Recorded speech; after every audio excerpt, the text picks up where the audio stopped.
నమస్తే గోపాలకృష్ణ. నమస్తే. ఎలా ఉన్నారు? బాగానే ఉన్నాను అర్జున్. మీరు నాకు చిన్నతనం నుండి తెలుసు.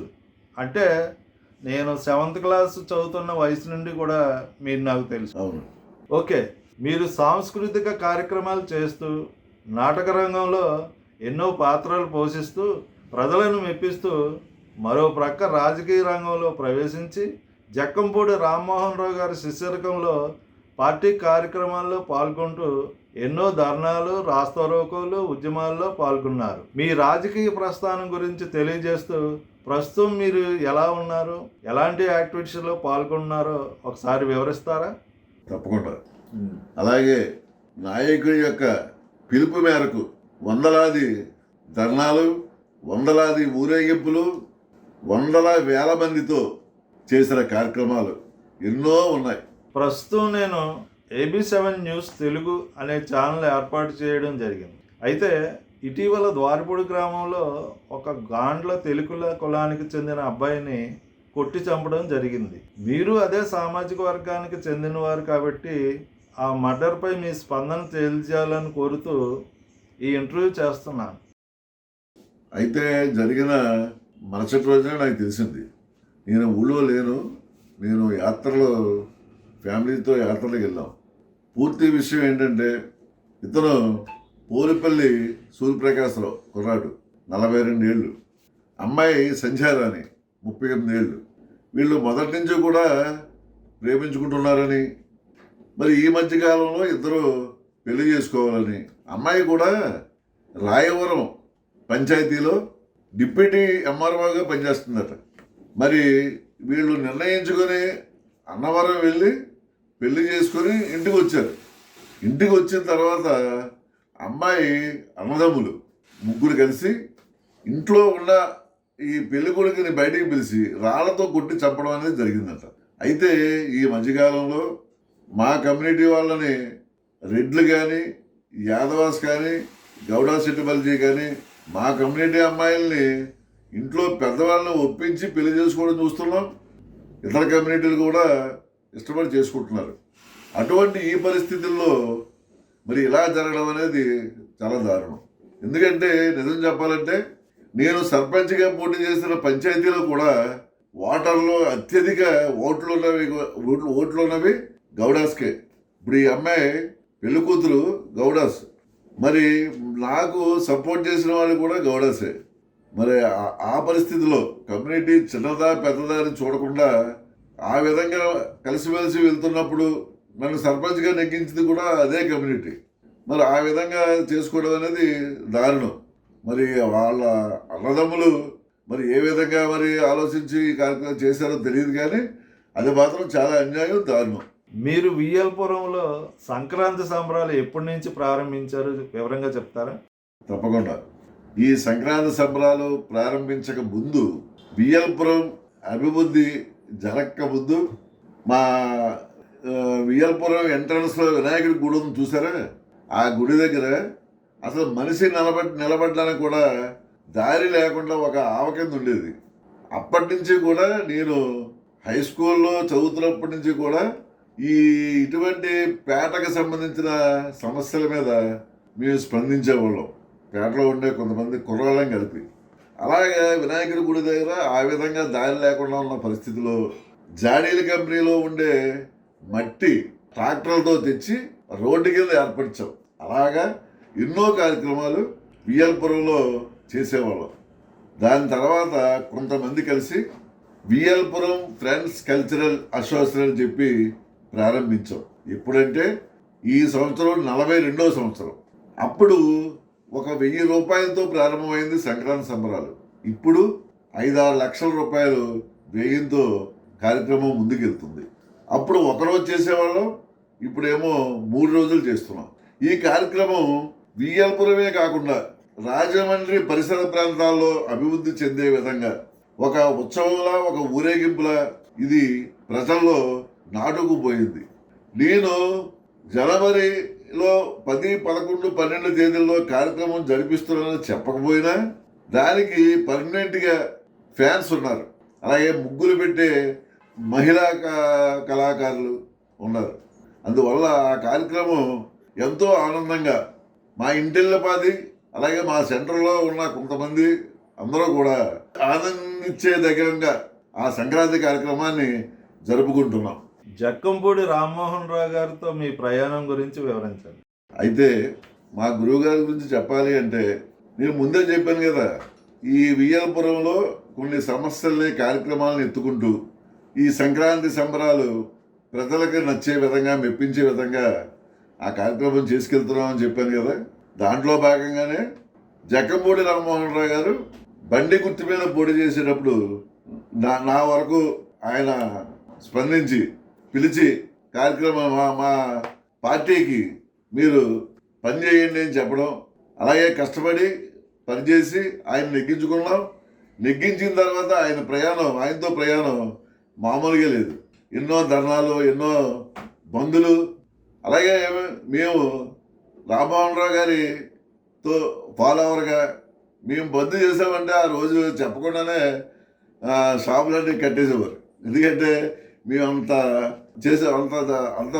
బాగా చేసేవాళ్ళం బంద్. అలాగే జనం కూడా ఆ విధంగా సహకరించేవారు.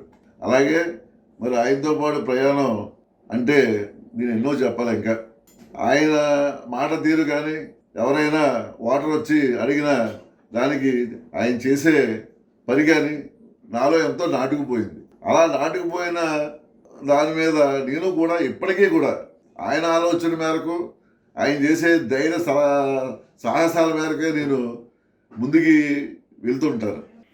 మీరు పిడింగొయ్యి పంచాయతీకి సర్పంచ్గా పోటీ చేసి గెలవడం జరిగింది. అవును. మీరు ప్రజలకు ఏ విధమైన సేవలు అందించగలిగారు? నా జీవితంలో పూర్తి స్థాయిలో ప్రజలకి అందుబాటులో ఉండి ఒక బీసీనైన నన్ను అక్కడ యాదవాసు, అలాగే ఎస్సీసు, అలాగే గౌడ సెట్టుబలిజీలు తదితర కులాలు మెజారిటీ ఓటర్లు. అటువంటి ఏరియాలో నరవా గోపాలకృష్ణ అనేవాడు పోటీ చేస్తే కులాలని పక్కన పెట్టి నాకైతే మా మిస్సెస్ది నాదే 2 ఓట్లు ఉన్నాయి. మా కులానికి అక్కడ ఓట్లు లేనే లేవు, 2 ఓట్లు మాత్రమే ఉన్నాయి. అటువంటిది మెజారిటీ ఓట్లు ఉన్న కులాల్లో వాళ్ళు కూడా నాకు సపోర్ట్ చేస్తూ 1000 ఓట్ల పైన మెజారిటీ రప్పించగలిగారు. నేను నెగ్గిన మరుక్షరం నుంచి కూడా 5 ఏళ్ళు పూర్తయ్యే వరకు కూడా మంచి కార్యక్రమాలు చేయడం. అలాగే ఈ రోజున పిడింగొయ్యి పంచాయతీలో రామకృష్ణ థియేటర్ వెనకాల కూడా శాంతిపురం ఉంది. మీరు ఈ పంచాయతీ ఏరియాలోకి వెళ్తే కనిపించే రోడ్లన్నీ కూడా నేనేంచినాయే. ఇదివరకు శానిటేషన్ ఎలా ఉండేదంటే చెత్త కుండీలు చెత్తతో మునిగిపోయి ఒక కుప్ప కింద ఉండే కుండీలు. అటువంటి కుండీలని ఎన్నో ట్రాక్టర్లు బళ్ళు ఆ మట్టి తీయించి ఆ చెత్త కుండీలు పైకి తీశారు. అంటే ఎంత కష్టపడ్డారో మీరు అర్థం చేసుకోండి. ఇప్పటికీ కూడా పిడింగొయ్యి పంచాయతీలకు వెళ్తే ఆ ఆప్యాయతలు, ఆ మర్యాదలు నేను మర్చిపోలేనివి. మనస్ఫూర్తిగా పిడింగొయ్యి సర్పంచ్గా జన ఆదరణ పొందిన వాడిని. ఇప్పటికీ కూడా మళ్ళీ నాకు ఏదైనా ఛాన్స్ వస్తే ఆ ఏరియా నుంచే నేను పోటీ చేయడానికి కూడా ఆశ ఉంది. అది ఎంతవరకు జరుగుతుందో చూడాలి. జిల్లాలోనే అతిపెద్దదైన shopping complex Sri Venkateswara shopping complex ఉద్యమంలో మీరు పాల్గొనడం జరిగింది. అయితే దీని విషయమై చాలా చర్చలు జరిగాయి. అప్పుడు దీని వివరాలు కొంచెం చెప్తారా? తప్పకుండా. ఎందుకంటే ఆ వెంకటేశ్వర జనరల్ మార్కెట్ ప్రారంభానికి ముందు అది 500 షాపులకి సంబంధించిన పెద్ద కాంప్లెక్స్. అది ప్రారంభించే ముందు టెండర్కి పిలిచారండి. టెండర్కి పిలిస్తే నేను రూరల్ జట్టు అని దాన్ని రిజిస్ట్రేషన్ చేయించి నేను కూడా టెండర్లో పాల్గొంటే పెద్దల సమక్షంలో టెండర్ తీశారు. టెండర్ నాకే వచ్చింది.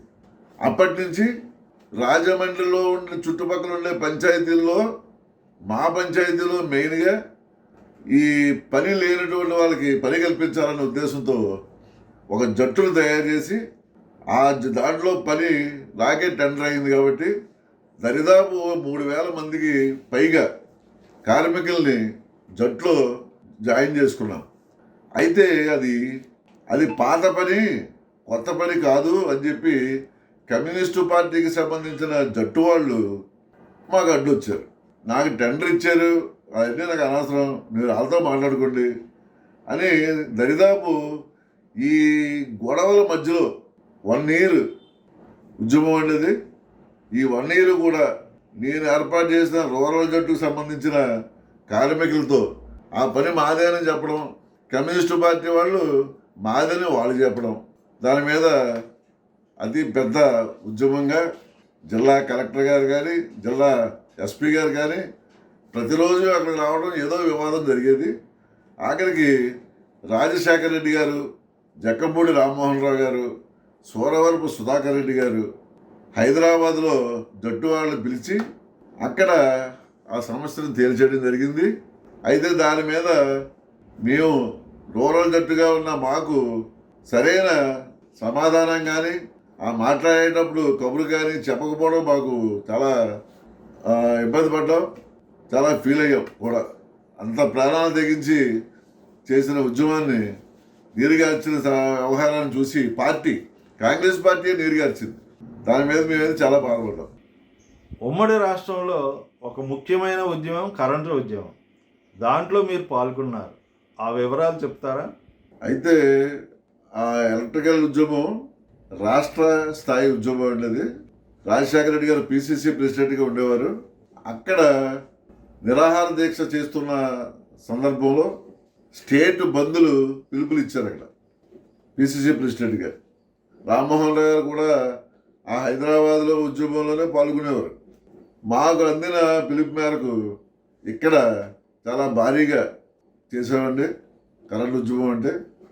మరి ఆ ఉద్యమానికి రాత్రిపూట సప్లై ఆపేయడం కానీ ఆఫ్ చేయించడం, అలాగే కరెంటు వినియోగదారుల బిల్లులు కడుతుంటుంటే బిల్లులు ఆఫ్ చేయించడం, కట్టకుండా ఆఫ్ చేయించడం, ఆఫ్ చేయించి వాళ్ళకి వివరించడం, కరెంటు అతి దారుణంగా ప్రభుత్వం చేస్తుంది కనుక మీరు మనం కరెంటు బిల్లులు కట్టడం కానీ ఈ వ్యవహారం మీద మనం రాష్ట్ర నాయకుల పిలుపు మేరకు చేస్తున్న ఉద్యమం ఇది, మీరు సహకరించండి అని చెప్పడం.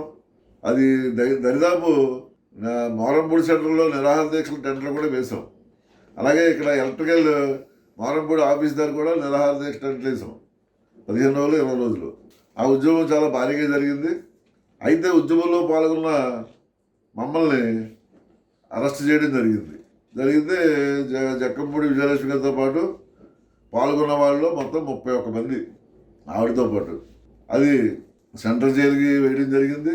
సెంట్రల్ జైలు నుంచి జక్కంపూడి రామ్మోహన్ రావు గారు, పిసిసి ప్రెసిడెంట్ సత్యనారాయణ గారు మమ్మల్ని సెంట్రల్ జైలుకి రావడం, అదే రోజు సాయంత్రం మేము రిలీజ్ అయిన తర్వాత సుబ్రహ్మణ్య మైదానంలో చాలా భారీ మీటింగ్, 50-60 వేల మందితో భారీ మీటింగ్ పెట్టడం జరిగింది.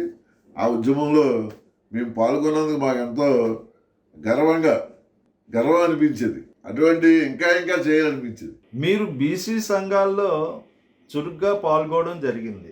అలాగే జెమినీ గ్రౌండ్లో బీసీ సింహగర్జన కార్యక్రమంలో మీరు పాల్గొన్నారు. దాని గురించి కొన్ని వివరాలు చెప్తారా? అయితే నేను జక్కంపూడి రామ్మోహన్ రావు గారితో ప్రయాణం చేస్తున్న తరుణంలో ఎన్నో కార్యక్రమాలు, ఎన్నో ఉద్యమాలు, రాస్తారోకోలు, ధర్నాలు ఎన్నో 100 మీద చేసి ఉన్నాయి. అలాగే నాకు చుట్టుపక్కల ఉన్నవాళ్ళు ఆ విధంగా కార్యకర్తలు సహకరించేవారు. నాకు ఆర్ కృష్ణయ్య గారి దగ్గర నుంచి పిలుపు వచ్చింది. ఏంటంటే అలాగే నరవ గోపాలకృష్ణ అనే ఆయన బీసీ కదా అని మార్గాని నాగేశ్వరరావు గారి దగ్గర నుంచి నాకు పిలుపు వచ్చింది. వస్తే పిలిపించి మాట్లాడి నాకు రాజమండ్రి అంటే అప్పుడు గ్రేటర్ అయింది రాజమండ్రి, గ్రేటర్ రాజమహేంద్రవరం బీసీ అధ్యక్షుడిగా నాకు పదవి ఇవ్వటం, జేకే కళ్యాణ మండపంలో దగ్గర 3-4 వేల మందితో ప్రమాణ స్వీకారం పెట్టాం. రాష్ట్రంలోనే బీసీ సంఘాలు ఎన్ని ఉన్నాయో అన్నింటినీ కూడా ఆ రోజు రప్పించాం. చాలా బ్రహ్మాండంగా జరిగింది అది. అదే మీటింగ్లో నేను రాజమహేంద్రవరంలో ఉన్న అన్ని కులాల సంఘాలని, పెద్ద చిన్న కులాల అన్నింటిని కూడా గ్యాదర్ చేసి బీసీ గర్జన జెమినీ గ్రౌండ్లో ఆ రోజు అనౌన్స్ చేశాను. నేను ప్రమాణ స్వీకారం రోజున అనౌన్స్ చేసిన తర్వాత 2018లో జెమినీ గ్రౌండ్లో ఎలా వచ్చేసిన డేట్కే బీసీ గర్జన జరపడం జరిగింది. అలాగే రాజమహేంద్రవరంలో ఉన్న అన్ని కులాలని ఎన్నో మీటింగ్లు, ప్రతి కులానికి ఒక మీటింగ్ వేయించాం.